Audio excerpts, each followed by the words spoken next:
PG की छात्रा रश्मि कुमार की मौत के बाद कई तरह के सवालों को लेकर पूर्णिया कॉलेज के छात्र छात्राओं ने आंदोलन प्रारंभ कर दिया है। पूर्णिया कॉलेज के छात्र छात्राओं ने एक विशाल रैली निकालकर मामले की निष्पक्ष जांच करने और दोषियों को सख्त सजा देने की मांग पूर्णिया एसपी से की। प्रदर्शनकारी छात्र छात्राओं की नज़र में सबसे बड़ा दोषी लॉज के मालिक हैं, इसीलिए उस पर तत्काल प्राथमिकी दर्ज करने की मांग भी प्रदर्शनकारी छात्र छात्राओं के द्वारा किया गया।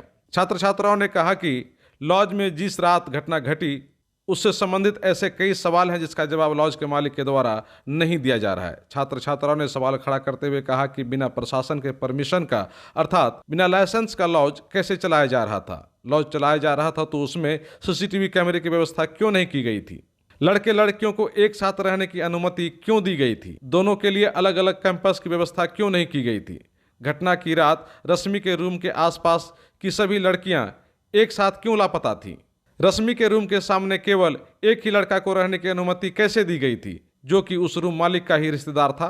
और जो लड़का रश्मि के रूम के सामने रह रहा था वह लड़का अभी कहाँ है, उसे सामने क्यों नहीं लाया जा रहा है। नीचे में बहुत सारे लड़के लड़कियां रहते थे, उन लोगों ने किसी भी तरह की चीख पुकार क्यों नहीं सुनी। रश्मि का रूम खुला हुआ था, रश्मि ने किसके कहने पर अपने रूम को खोला। प्रदर्शनकारी छात्र छात्राओं ने कहा कि रात में अकेली लड़की तब तक अपना रूम नहीं खोल सकती है जब तक कि उसके कोई भरोसेमंद उसे रूम खोलने को नहीं कहे। अर्थात वह भरोसेमंद कौन था जिसके कहने पर रश्मि कुमारी ने रूम का दरवाजा खोला। लॉज मालिक से इन सवालों को कोसी आलोक ने भी पूछा तो रूम मालिक ने इस पर किसी भी तरह का जवाब देने से साफ इनकार कर दिया। लॉज मालिक ने ऑफ कैमरा केवल इतना कहा कि घटना के दिन वो यहाँ नहीं थे। सुबह जब उनको जानकारी मिली तो वो वापस लॉज आए, तब तक घटना घट चुकी थी। प्रदर्शनकारी छात्र छात्राओं ने कहा कि इस मामले में एक साथ कई इत्तेफाक है और इतना सारा इत्तेफाक एक साथ हो ही नहीं सकता है। इसमें बहुत बड़ी साजिश है जिसमें अवश्य लॉज मालिक शामिल हैं और प्रशासन जब तक इस मामले की जांच कर दोषियों को बेनकाब करते हुए उसे सजा नहीं दिलाता है, उन लोगों का आंदोलन जारी रहेगा।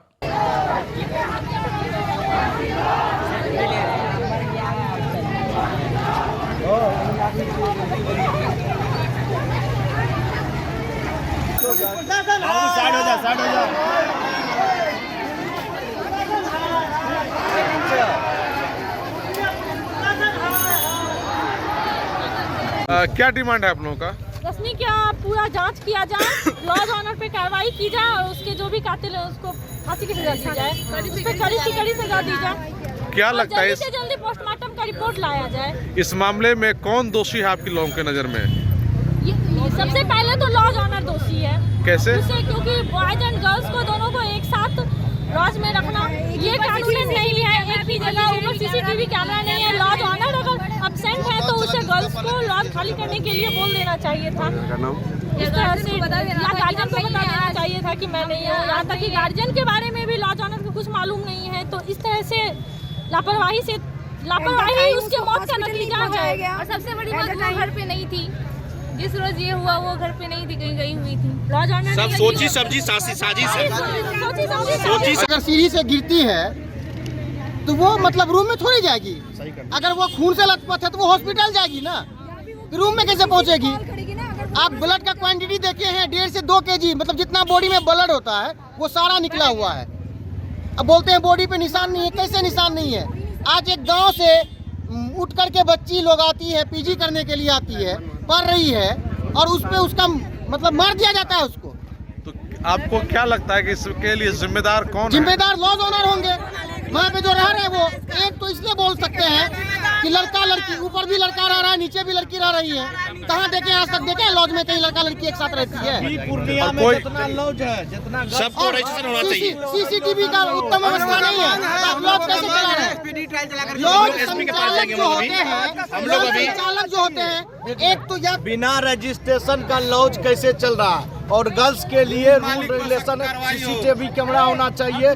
और ये जो मनमानी करता है पूर्णिया के लॉज ओनर सब, एक तो हाई रेंट के चलते परेशानी देता है छात्रों को। उसको महीना लगने से पहले उसको रेंट मांगा जाता है, उसको तंग किया जाता है, टॉर्चर किया जाता है। आज जो हत्या हुआ उसका सीसीटीवी कैमरा रहता है, उसका निगरानी में गार्ड रहता है। एक लड़की मर्डर हो जाता है, उसको पता नहीं चलता है। और सुसाइड के बारे में जांच होना चाहिए। हम लोग उग्र आंदोलन करेंगे।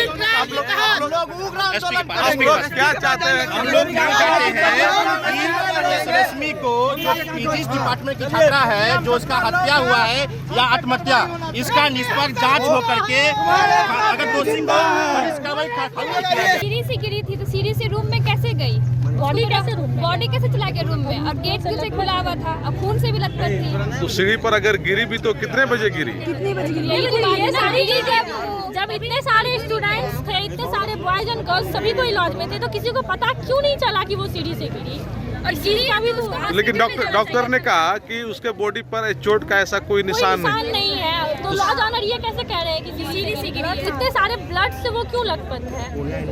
तो क्या लग रहा है कि ये हत्या का मामला है। हत्या का मामला है। आप लोग चाहते हैं कि उसको न्याय मिले? ऐसी लड़की नहीं है। तो सबसे पहली बात कोई अगर ये कहे कि वो सुसाइड की है तो ऐसी लड़की नहीं है वो कि सुसाइड कर ले। बहुत ही सीढ़ी से गिरने के बाद सीढ़ी से गिरने वो जो स्टूडेंट है पूर्णिया यूनिवर्सिटी की पीजी की छात्रा है और पूर्णिया में जो है ये लॉज की जो है ना, लॉज की सबसे बड़ा ये नेक्सस चल रहा है, समझिए मनमानी चल रहा है। ये जो है पूर्णिया में धंधा बना लिया है लॉज खोल के। लॉज ठीक है, आप लॉज खोल लीजिए, ठीक है ना, तो उसका रजिस्ट्रेशन है, ना ही वहाँ CCTV कैमरा है, समझे, ना ही गार्ड है। अगर आप गर्ल्स को रख रहे हैं तो उसमें बॉयज़ नहीं रहेगा। और जहाँ पे हत्या हुई है वहाँ पे लड़की जो है लड़की लोग भी रहती है और लड़का लोग भी रहता है, चलिए ठीक है, लेकिन ना CCTV का सुविधा है वहाँ पे, ना गार्ड का सुविधा है। और हम लोग यह मांग करते हैं कि वहाँ जो घटना हुई है पूर्णिया प्रशासन निष्पक्ष जांच करे और पूर्णिया में जितना लॉज है सबका रजिस्ट्रेशन हो जाए। और लॉज के साथ पूर्णिया यूनिवर्सिटी गेट पे 112 खड़ा रहे हर वक्त, जो कि छात्र छात्रा के लिए सेवा के लिए रहेगा। 112 का हम लोग डिमांड कर दिए SDM महोदय से अभी, और बोले आश्वासन दिए हैं कि कल से तुम लोग को देखने के लिए मिल जाएगा 112। भारत सरकार के यानी बेटी बचाओ बेटी पढ़ाओ का नारा है जो कितना सफल लग रहा है इसमें? अभी छात्रा की हत्या हो जाती है। पढ़ाओ बेटी बचाओ का नारा है, लेकिन क्या लग रहा है उल्टे हो रहा है, उल्टे हो रहा है। जो पढ़ने के लिए गाँव से आ रही है लड़की शहर में आके उसका हत्या हो जा रहा है। लड़की उसकी सहेली कुछ बोलती है कि लड़की 12 बजे तक व्हाट्सएप चलाई है, 12 बजे के बाद उसका संदिग्ध लाश मिला है, तो कैसे हो सकता है? क्या लग रहा है? कुछ ना कुछ तो यह घटना निंदनीय है, इसकी जांच अविलंब होनी चाहिए। जो भी इसमें दोषी है अविलंब गिरफ्तारी हो और दोषी को कड़ी से कड़ी सजा मिले। हम लोग बात करने के लिए हम लोग एप्लीकेशन दिए सर से, तो वो उस पॉइंट को एकदम साइड कर दिया। वो वहाँ पे 2 और स्टूडेंट हैं, उनसे पूछ रहे हैं कि आप क्या पढ़ाई करते हैं, आप इस चीज़ में क्या पढ़ाई किए हैं, ठीक है, तो आपके स्कूल कॉलेज में कितने प्रोफेसर हैं, क्या है, कैसे है, हम एक दिन घूमने आएंगे। हम बार बार उस पॉइंट को लेकर के आ रहे हैं कि सर जिस मामले के लिए आए हमको उस चीज़ के लिए बताइए। नहीं ठीक है, इसकी तो जाँच होगी, अगर ये आत्महत्या निकला तो फिर आप लोग क्या कीजिए? अरे उसी चीज़ की तो मांग कर रहे हैं कि सुसाइड है या फिर मर्डर है, वही हम जानने की कोशिश कर रहे हैं ना। अगर हमको पता हो तो आपके पास क्यों आते हैं? सिंपल बात है। SP साहब क्या बोले वहाँ पे डायरेक्ट? आप लोग इस मामले में क्या बताएं? देखिए हम लोग जैसे ही वहाँ पे अंदर पहुँचे हम लोग आवेदन दिए, उनके बाद SP साहब का कहना हुआ कि आप लोग पढ़ते क्या? सबसे पहला सवाल, आप लोग कौन सा डिपार्टमेंट से आए हैं? तो हम लोगों ने बताया कि साइकोलॉजी डिपार्टमेंट से हम लोग हैं, साइकोलॉजी का पढ़ाई करते हैं। तो सबसे पहला क्वेश्चन उनका हमारे सामने सिमन फ्राइड कौन है? सिमन फ्राइड को जानते हो? हम लोगों ने बताया आपको जानते हैं, क्योंकि वो हमारे मनोविज्ञान के मनोवैज्ञानिक थे। तो उनका क्या वर्क था?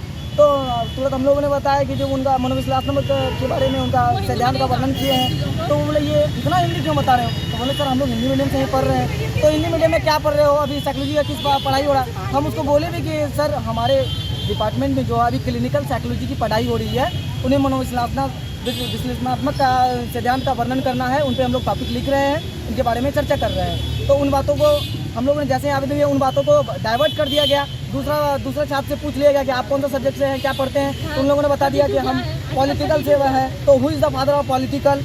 इन बातों से क्या मैटर करता है कि हम पॉलिटिकल के पिता कौन है या साइकोलॉजी के पिता कौन है, कब ये इनका कहाँ स्थापना किए गए, कब इनका लैब इंचार्ज बने, इन बातों को क्या मतलब है? अभी रश्मि का जांच करना चाहिए था। हम लोगों ने रश्मि का मैटर लेकर आया तो रश्मि के बारे में बात करनी था। क्या उस मैटर पे कोई भी बात हुई आप लोग से? बस हम लोगों ने फिर बार बार जब बातों को डाइवर्ट करने का प्रयास किया गया तो हम लोग बात किए कि सर इनके बारे में बताइए। तो बोला नहीं ये तो ले ही रहे हैं, इनके बारे में जाँच होगा ही होगा।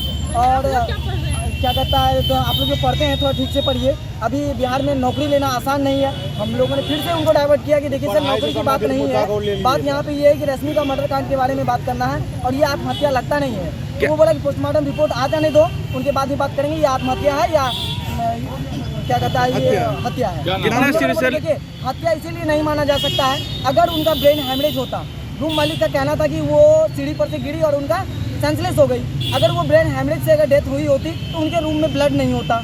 सबसे पहले टॉपिक समझिए, अगर उनका हत्या नहीं होता तो वो जैसे ही सीढ़ी से गिरी और रूम मालिक को पता चला तो रूम मालिक सबसे पहले उसको हॉस्पिटल लेके जाता, जानकारी देता उनके पेरेंट्स को, लेकिन इनके द्वारा किया क्या गया, रूम मालिक के द्वारा बताया गया कि जो आपका बेटी सेंसलेस हो गया सीढ़ी से गिर के, जो हम लोगों ने पेपर में पढ़ा है, पेपर में दिया है, इनके बारे में हम लोगों को पता है, तो ये हम लोगों ने पढ़ा है कि वो सीढ़ी से गिरी और ब्रेन सेंसलेस हो गई। तो जैसे ही गार्जियन के पिता के द्वारा स्टेटमेंट दिया गया, उन्हें बताया गया कि आप हॉस्पिटल लेके जाइए, हम रुपौली से आने में हमको 1 से 1.5 घंटा लग जाएगा, तब तक आप हॉस्पिटल एडमिट कराइए। रूम मालिक के द्वारा कहा गया कि जो आप आइएगा तब लेके जाएंगे।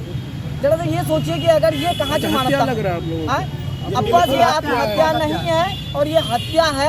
अगर मेरा नाम कोकिल कुमार है और हम पीजी 4th सेमेस्टर के छात्र हैं और रश्मि की सहपाठी हैं। पूर्णिया विश्वविद्यालय पीजी के एक छात्रा का मर्डर किया जाता है और पुलिस प्रशासन के द्वारा उसे बचाया जाता है। अभी तक उसका कोई भी कुछ बयान नहीं आया है उसका मर्डर क्यों हुआ है। हम सभी छात्र छात्रा पूर्णिया प्रशासन से मांग करते हैं कि रश्मि कुमारी का मर्डर हुआ है, उसके कातिल को जल्द से जल्द ढूंढ के फांसी का सजा दिया जाए, नहीं तो हम लोग पूर्णिया में चक्का जाम करने का काम दिलचस्पी नहीं दिखाई इन मामलों में। उन्होंने कहा जांच तो होगी, उनके फैमिली आएंगे, उनसे फैमिली आएंगे तो फैमिली FIR करेंगे तो उनसे बातचीत होगी। आप लोग अपने पढ़ाई पे ध्यान दीजिए, पढ़ाई कीजिए। ये तो आप लोग बस हम लोगों के किताबी नॉलेज के बारे में पूछने लगे, बस इन पे कोई बातें नहीं हुई।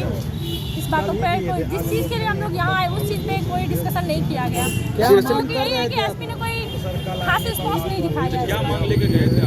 हम लोग ये मांग लेके गए थे जिस रश्मि कुमारी का डेथ हुआ है उसकी हत्या या आत्महत्या जो भी है उसकी जांच की जाए, गहन जांच की जाए, जिससे ये पता चल सके, जो कि अभी तक पोस्टमार्टम रिपोर्ट भी खुल के सामने नहीं आया है, वो पब्लिक को दिखाया जाए, रिपोर्टर के पास पहुंचाया जाए, आखिर उसका बात क्या है, किस वजह से जांच ये हुई है। कहा जाता है आजकल लड़कियां ये डिप्रेशन में रहती है, हो सकता है आत्महत्या। हम खुद से तो ये नहीं कह सकते हैं ना कि वो डिप्रेशन में है या नहीं है। इस चीज़ की बातें जांच के बाद ही पता चलेगा। Hotel sunshine and restaurant, Brahmasthan, Rambagh college road, Purnia. आप हमारे यहाँ AC, non AC, suite room, luxuries room उचित दरों पर उपलब्ध है। बर्थडे पार्टी, शादी या फिर किसी भी अन्य कार्यक्रमों के लिए भी आप हमारे होटल में पधार सकते हैं। साथ में लजीज व्यंजनों का लुत्फ उठाना चाहते हैं तो आ जाइए हमारे रेस्टोरेंट। जी हाँ, hotel sunshine and restaurant, Brahmasthan, Rambagh college road, Purnia.